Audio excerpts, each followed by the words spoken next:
EA Sport. I've had a long history with Star Wars games, and of course, it's been a pretty rocky path. Who am I kidding? It's been a great path. The first Star Wars game I ever played was The Force Unleashed, which not only remains one of my favorite Star Wars games of all time, but ranks among my favorite games of all time. In fact, I have it on 3 different devices. I have the original Wii version, I have the Switch remastered version, and the horrible port to PC with all the DLC. Video pending. Growing up, I watched my parents play the Lego Star Wars games, and they'll always hold a special place in my heart. Especially the Clone Wars Star Wars game, which has like these battle modes, which remain some of my favorite missions in any Lego game to this day. As I got older, I got a Star Wars game for the DS, which I never finished because my back triggered stopped working, and for whatever reason, those were crucial to beating the game. A few years back, I got really into BF2, which is still one of my favorite shooters of all time, but has been sadly lost to the curse of limited disk space. I also played Jedi Fallen Order, which is a truly beautiful game with hard-hitting emotions, blood-swimming romance, a cat, and the scary eye lady. Finally, I've come to today's subject. What about me, father? I don't want to talk about that game. Yet. Say what you will about EA and their practices, they make really good Star Wars games. One of the games they produced was Star Wars Squadrons. This game is great. Initially, the controls are a bit odd, to say the least. I don't think they were made for PC, and I really thought I would end up hating them, but honestly, I ended up quite liking it. This game really, puts you in the cockpit of a fighter. The amount of customization and number of starships ensures that there's never a stale moment in the game. Just like BF2, Squadron has both a single-player game mode as well as a committed relationship game mode. Rebel death, Imperial victory. As with BF2, the linchpin in the Star Wars Squadrons experience is multiplayer. In usual AK fashion, I spent the least amount of time here because I don't like it. As with BF2, the main mode of this game, Dogfight, is the most boring game mode, and I spent the least amount of time there. Dogfight is a perfectly fine game mode, but it lacks a sense of direction. It's just shoot the enemy down and then Fortnite dance on their corpse. In the cockpit, I guess? I didn't really think this analogy through. Honestly, I'd rather fight with the AI at this point. It's much kinder to me. The other issues I have with Dogfight is it kinda doesn't let you use all the ships. Squadrons allows you to choose from 5 classes. Fighter is an all-round, fighter, effective but boring. Interceptors, my personal favorite class, which have a high fire rate but lacking in shields and DPS. Bombers are specialists. They're slow with middling DPS, good shields, but not great engines. But they are loaded to the brim with, bombs. You see, every starship has secondary armaments. They're more than just weapons, engines, and shields. They can also have armaments which include things such as bombs, missiles, repairs, scans, and likely many other cool things that I have forgotten about. Bombers and support classes excel at these. They trade off their base stats for powerful specialized secondary armaments. These armaments tend to be basically ineffective against both fighters and interceptors, which means that in dogfight mode, where the main thing is taking on enemy fighters and interceptors, they're practically useless. Wait, AK, I thought you said there were 5 classes. I did. What's the 5th then?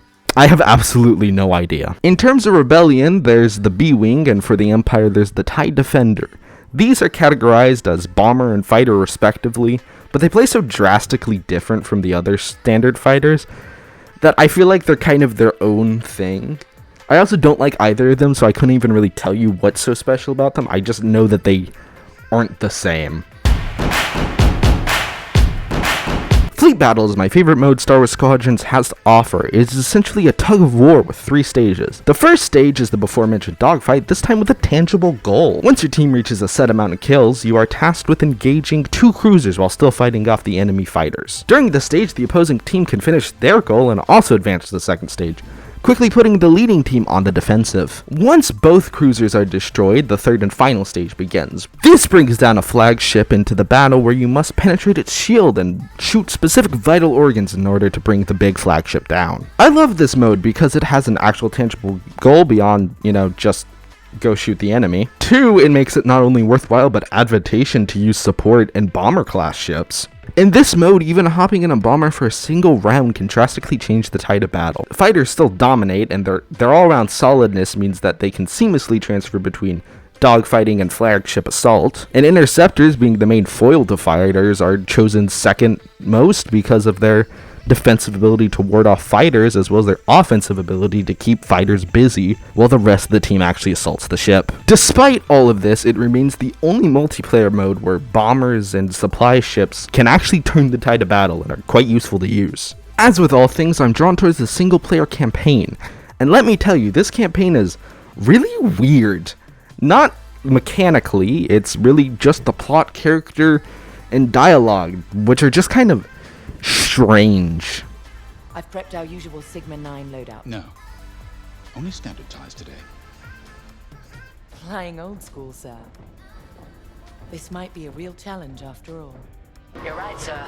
It is good to fly old school again. Starting with the plot, I am a full-blown space racist simp. For whatever reason, developers decided that they would open the entire campaign focused on an Imperial pilot. On the surface, this is fine. That's how BF2 started after all.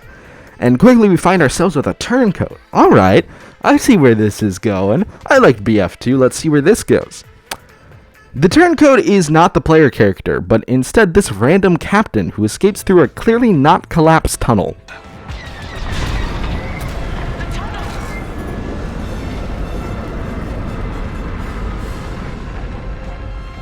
Hard cut to fighting the New Republic or something, which has some stellar dialogue which refers to bad guys. Admiral, we're here. Yeah, but the convoy's way over there. With the bad guys between us and them. Yes, you know how you refer to, like, racist and evil people as, you know, the quote-unquote bad guys. You know, how you do in a war. Oh man, I can't believe we're liberating Germany from the bad guys. Eventually, I find myself standing in this hangar, which evidently I was just standing in for the entire speech for some reason. I'm not one for speeches. So I'll just say, I'm honored to assume command of the Temperance in this fleet.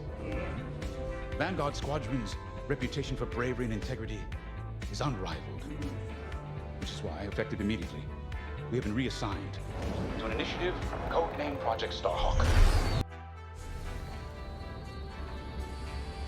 Ah, there you are. Anyways, in this room you get introduced to the New Republic characters, which I'll talk about later.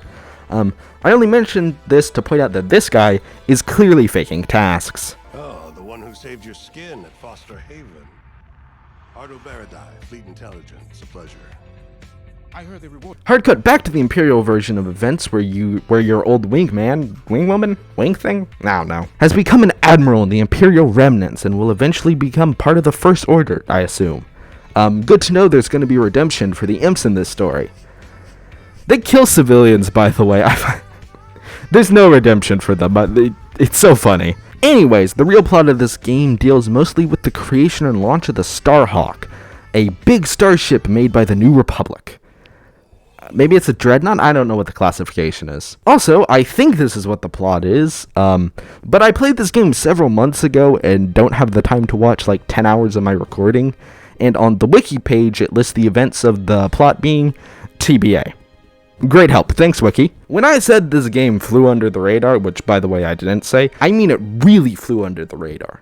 Literally, it's about planes. Anyways, the game ends with a fake-out death with that before-mentioned captain, which fills me with an unrivaled rage. After he comes back alive, the Starhawk meets its end like a star or something for reasons I do not remember. It's a very simplistic plot, but I want to move on to the characters.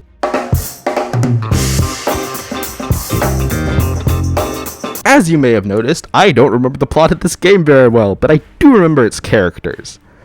That's a lie, I remember like 7 of them. There's Shen, my beloved, there's my boy Frisk, there's the Force Lady person, this one's family sold TIE fighters, this guy just wants to retire, this is a person named Von Reg, this guy is faking task, this is a cyborg, this is an admiral, this is a Jedi's girlfriend, and this woman is scary. The Imperial characters in this game are just so much more memorable than the Republicans.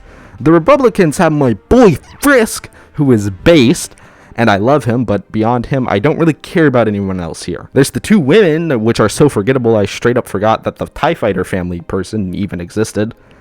I also forgot the Force Woman existed, but I wanted to make it sound like I knew what I was talking about. I only remember this captain because I hate his guts and celebrated his demise. Gunny only lives rent-free in my head because she's terrifying, just look at her. I'm not a space racist, but like, Why did they make her look like a peeled peach run through a poorly functioning intestinal tract? If you're like me, the standout character in this game are the imps. The Imperial Admiral, I can't be bothered to look up her name, has a very personal relationship with both the enemy and your player character. In the Republic, the relationships between like the High Command and your character are very professional and detached.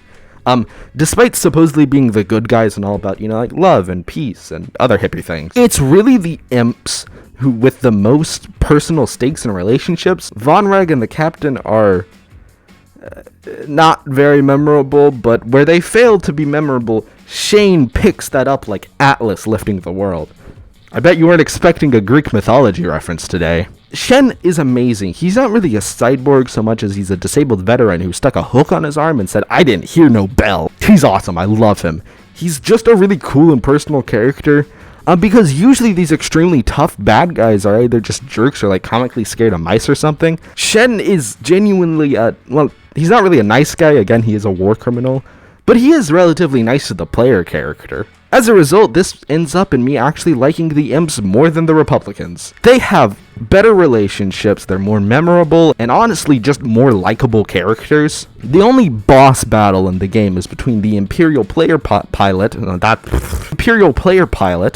and the Defector. All of the personal stakes, and therefore like actual stakes, because to be honest, I don't care if the fake Republic wins or not, are heavily placed on the Imperial side of the story and not the Republican side. So yeah, I simp for Shen, and it's really weird that the game accidentally makes the player sympathize with the space racist, because there's more story and relationships to them than the good guys for some reason.